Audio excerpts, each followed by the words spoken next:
Air Deccan ने बरसों पहले हवाई सफर को आम आदमी के बजट में लाने की शुरुआत की थी। इसके बाद स्पाइस जेट समेत कुछ और एयरलाइंस ने इस सिलसिले को आगे बढ़ाया था। अब हवाई सफर को सबसे कम करने का दावा लेकर अकासा एयरलाइंस लॉन्च हो रही है। दिग्गज शेयर बाजार निवेशक राकेश झुंझुनवाला इस एयरलाइन के प्रमोटर हैं।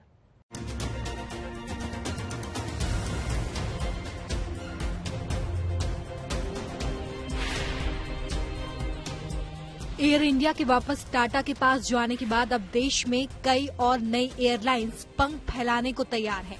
इस नई एयरलाइंस की खूबी होगी कि ये सस्ते हवाई सफर का सपना पूरा कराने के लिए उड़ान भरेगी। नागरिक उड्डयन मंत्रालय ने इस नई अकासा एयरलाइंस को हरी झंडी दे दी है।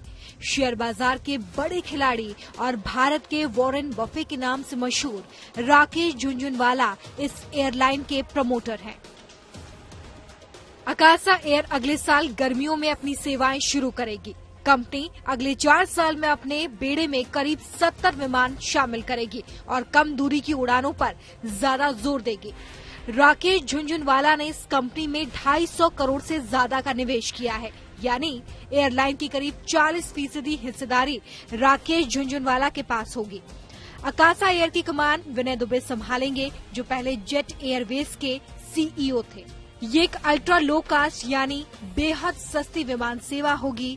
कंपनी का टारगेट इसे सबसे ज्यादा डेंसिबल, अफोर्डेबल और ग्रीनेस्ट एयरलाइंस बनाना है।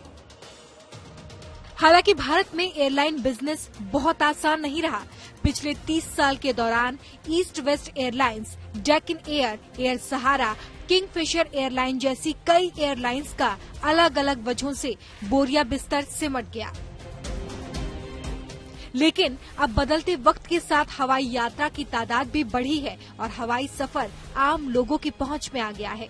उम्मीद की जा रही है कि आने वाले दिनों में जैसे जैसे यात्री बढ़ेंगे, वैसे वैसे विमानों की संख्या बढ़ेगी और हवाई यात्रा सस्ती होती जाएगी। इसका सीधा असर हवाई कारोबार पर होगा।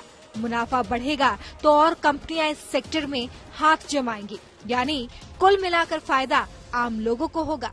ब्यूरो रिपोर्ट, आज तक।